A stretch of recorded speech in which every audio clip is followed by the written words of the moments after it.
was your question?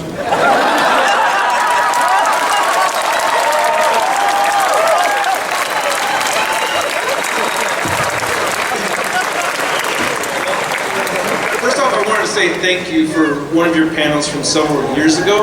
Really? Which one did you go to? Well, all of them except for last year's. But Thanks. I had to, man. It was awesome. Dude, I hear you. I'm sorry for that. I feel bad. I feel bad. No, you should not feel bad. I honestly, I talked to Eddie at one point last year, and I was like, we should cancel this panel and just go watch Star Wars. I've heard Kevin Smith talk a lot. I don't give a shit anymore. I've never seen a Star Wars concert. He goes, no, dude, there are people outside and stuff. And there were people outside. We did. It was a great show. When my kid came up front, some of those cats are here. When my kid came up, like at the end of the show, like I was like, "What'd you think?" And she goes, "I've never seen that many people in my life." And I was like, "Oh my God!" Like normally it's way more. And she's like, "That was a fuck ton of people." And so it's all perspective, you know what I'm saying? And so I learned so much last year. Like I walked away a stronger person. That was like my worst fear. My worst fear should be stuff like my kid dying and stuff, but instead it's like, what if all H is empty? And you grow. Like after years of that being a fucking fear, like it didn't matter, man. And then I walked out tonight, it didn't bother me. I'm like, I don't give a shit. I can't believe they still let me play this fucking gorgeous room. I'm happy to play to anybody that's here and stuff like that, but I've done some other panels where like the room didn't fill up either, and I felt like, oh shit. Like, that was my big thing. Forever was my kryptonite shit. Now, it doesn't bother me one iota. I grew a little bit because of it. It was cool. And I got a cool story out of it. And best of all, I wound up in fucking Star Wars, you know? Everybody I've seen this year, when I came back, they're like, dude, we're so sorry about last year. I'm like, you put me in Star Wars, so thank you. I was like, Marvel's preceding me this year? I hope they fucking kick out everybody as well. A few years ago, you're up there talking about how media is changing in the future and how anybody can start their own podcast. Yes, I push people into recording podcasts all the time. I'm a bully about that shit. Yeah, and well, I pursued a career that doesn't necessarily really exist too much, and it's all social media, and I'm not going to say the name of it because I'm not trying to plug myself. Plug it, dude, plug it. No. No, I demand that you fucking plug it. ShartimusPrime. Woo! Hey, thank you so much. Yeah, you guys have watched. All right, quick wrap. So that's it. But you're talking at that time. I was still working at a warehouse full time and doing this stuff as soon as I got home at night. And my wife telling me I gotta spend time with her, and I'm like, no, I'm trying to make this thing happen. But you're up there just talking about how you gotta go for it, and this is the time to try to do it because we're in this technological advanced stage, you know. Everyone has access to materials. There's no excuse anymore for being like, oh, that's what they do. There's no more they. Yeah. It's you, as long as you got the willingness to step toward it. And you're giving that speech. I felt like you were talking directly to me because at the time I felt like an idiot for pursuing it. And even to this day, even though I'm doing it full time, I still feel stupid making a living talking about toys. That's what I do. I just talk about action figures. I wake up in the morning, I have coffee, I talk about toys, I play with toys, and I read You my are comments. the fucking master of the universe, if that's your life. Yes, that is my life. I win. You do win. And I want to thank you for that because it was so inspirational, and at the moment I had felt so stupid for consistently trying to go for this thing. I felt like you're talking directly to me, and I don't cry really, so I almost cried though, just from the whole speech, and not speech, but you know, your lecture and everything, and it was very moving. So I want to thank you for that because I don't know if I would have kept pushing forward if I wouldn't have heard that. It's cheesy as hell, man. It's not cheesy. I don't talk to people like that. I've met Optimus Prime, I've met Todd McFarlane, I've met a bunch of heroes, and I don't get mushy, man. I hate hearing it. Hold on, Optimus Prime is not real. Yes, Peter Cullen is a real. You met him? You met the dude, the voice? Yes, he did not like Shartimus Prime, by the way. It was very sad. It was a very sad moment because, yeah, he didn't think it was funny. I shouldn't have told him what a shark was, so that was stupid to tell a 70-year-old something man what a shark was. So I sharted on his legacy, and I got in trouble, and the convention kicked me out, and it was kind of weird. And the footage is never to be seen, you know, so I just put Peter Cullen on blast, like, in front of a couple people. So, I have a question, actually. Okay. Fair enough. Yeah.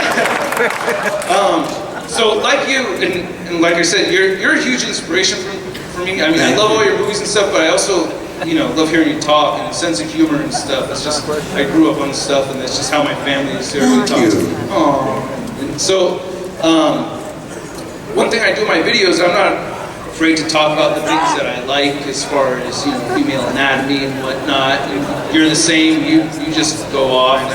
And I hear about you talking about you and Jen and stuff like that. I talk about a couple, my woman has beautiful feet and, talk about stuff like that. But I get weirded out if I hear somebody else talking about my woman's feet. So because I'm talking about my woman's feet publicly, how do you feel about other people talking about Jen? And if other people feel comfortable talking about your wife the same way you talk about her, how do you react to that? I honestly like words, man. Like words could never really trip me off that much and whatnot. People don't really come up to me and talk about Jen that much. They're never like, I hear you fuck your wife. Usually that goes without saying, or usually I say it before they can. I'm like, did you know I fucked my wife? Generally, people are pretty respectful. What I dig about that, what they observe most about my relationship with Jen is not so much that like, oh, he talks about that. He just talks about everything. Like everything I do involves my wife. Like, she's my best friend in the world, so whatever I fucking try to do, I'm like, hey, come along, come play and stuff. And then that also means that I'll get laid at the same time because she's the only person I can legally lay in this world. So I like being frank on podcasts and talking because that's how I learn. Like, the reason a lot of people do podcasts, they heard somebody else doing it, it's like fucking fun, and they decide to go at it and shit. That's human nature, everybody does that. That's how I wound up in it, right? Like I never heard a podcast, but like Scott Mosier's like, did you ever listen to the Ricky Gervais podcast that had just come out that week? I was like, what's a podcast? And he goes, they just sit around and talk to each other. It's like a commentary track for a laser disc or a DVD that we would do, except there's no movie. And I was like, oh really? We could do that. We do that all the time on fucking DVDs and shit. And so we started recording podcasts, and I never listened to one. I still always point to the Ricky Gervais podcast as the one that got me going, and I've never heard it yet. I don't think, I love Ricky Gervais, but I'm like, not hearing it, just the notion of like, what, they're just sitting around talking with friends and shit? I wanted to do that. That's imitated behavior, everybody does that. On the road to self-expression, that's generally the first step, is imitation. Imitation being the highest form of flattery, as they say. It's also the first step on the road to self-expression. You can only be it if you can see it, right? You only start doing things because you see somebody else do it. Go, oh shit, that might be for me and whatnot. And so we start looking at things differently, going like, fucking, maybe I can try that and shit. I know other people do it, why them, why not me? So you imitate. When I was a kid, I used to watch Laverne and Shirley with my mom all the time. My dad worked at nights and shit, and so that show was fairly new. And my mom loved it, two women fucking talking and telling jokes and shit like that. And I remember one joke that they told one night, very simple setup and punchline payoff and stuff. So at the end of the episode, I did it for my mom again. The same fucking joke doing both Laverne and Shirley. And my mom laughed, she's like, oh, you're so clever and stuff. You gotta do that for your father when he gets home. And my dad got home in the morning, she's like, do the Laverne and Shirley thing for your dad. And I did it, and my father was like, well, I don't watch that show, but I guess it's fucking funny. And then she was like, do it for your brother or sister, do it for your grandma. For the next 2 weeks, I would do that Laverne and Shirley fucking bit over and over and over again, man. Until one day I couldn't do it anymore. I wouldn't let myself do it anymore because I've been learned, whether I've tried to teach myself or just learned by doing it, the structure of a joke. Like by doing that bit over and over again, you learn like where the payoff lands and how long to wait and shit like that. You can pull the taffy, you can make funny voices, all while telling a story to make it more entertaining and stuff. But I was still doing somebody else's material. I was still doing Laverne and Shirley. So I remember one day I was like, fuck it, I'm gonna change this. I'm going to change it from Laverne and Shirley to my name and my brother's name, Kevin and Don, and it's not going to be a Shots Brewery. The conversation is going to take place at Catholic schools. And I told that, essentially used the structure that I learned and told a fucking new story with my content, and people laughed. I got a reaction out of it. And that was the moment I took the step forward. And everybody does, I was imitating, right? Until the moment I couldn't fucking imitate anymore, I just had to do my thing. I did their thing long enough, but now I was like, well, I want to try my thing. And I stopped imitating, I started innovating right at that moment, man. Everybody does that. You hear a podcast, first podcast you do sounds like the last podcast you heard. By the time you get to episode 10, you got your own fucking voice, man. Because you're far from the influence and down the road. Everybody can do that. That's why I always talk about going to do podcasts. Man, how many people in the room do podcasts? Put your hands together real quick. Good percentage, but should be at least half the fucking room at the end of the day, man, because this is free medium that anyone's allowed to jump into and just start talking about whatever the fuck they want. This is a world where people are always worried about being heard and concerned about being heard. You don't get heard any better than by having your own fucking show, and I guarantee you everybody in this fucking room has watched TV or listened to the radio and had these two thoughts at one point or another. While listening to some other fucker talk, you've said, I'm smarter than this person, I'm funnier than this person. You're probably thinking that shit right now as well. And you absolutely may be right, but nobody will know until you take a step toward it. That's the only thing I've noticed in the last 22 years of doing this shit. Nobody ever knocks on your door and says, here's everything you ever dreamed about, motherfucker, and walks away. You just have to go out for it. And a lot of people don't because they're like, that won't work, it only happens to you and shit. No, it happens to a lot of people. And I have no discernible fucking talent. Critics remind me all the fucking time. And I'm still doing this job after 22 years, man, because there's a willingness. Like, there's such a thing as skill, don't get me wrong, but I don't believe in talent. You know, not probably because I don't have any and shit. But talent as a concept, especially when it comes to this shit, like self-expressing or making pretend, making movies, making TV, that doesn't require talent, not by any stretch of the imagination. You know what requires talent? This room has no support beams in the middle of it, and yet the ceiling does not fall down and crush us all. Whoever built this shit is talented, man. But it don't take talent to stand up here and be like, hey, one time I fucking J.J. Abrams put me in Star Wars. It doesn't take talent to stand on a movie set and stand there and not say anything and be like, I'm Silent Bob. That's the opposite of talent, actually. It don't take talent to be on a movie set and be like, I'm Batman. Fucking Ben Affleck does it, so I know it don't take talent. Talent is a word people throw around to make you think you can't do something. To put a distance between you and that thing that you're curious about and probably love to try. But somebody will be like, you're not talented. That's not for you, that's for talented people. Bullshit. There's no such thing as fucking talent, man. There's a willingness to do something. I'll say there's skill. I'll definitely give you that. There are people that are definitely born with fucking skill.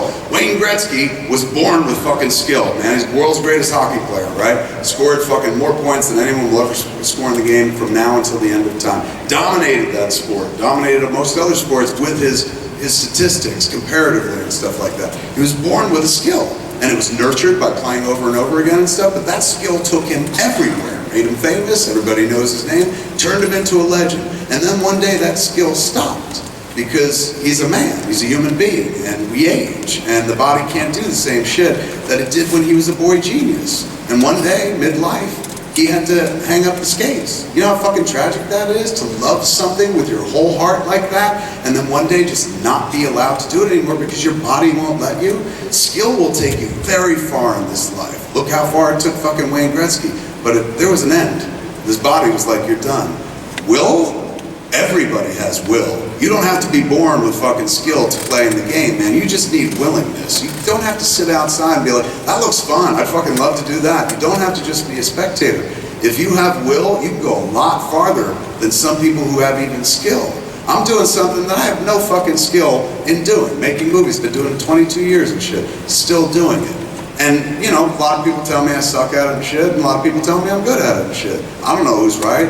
All I know is I get to tell the stories over and over again. I get to step up and dream something and fucking do it. And people go like, wow, that's cool and shit. Anybody can do that. Maybe not making movies, but absolutely making movies is possible. I didn't know anybody. I had no access. I had no fucking money and shit. But fuck if it didn't seem fun.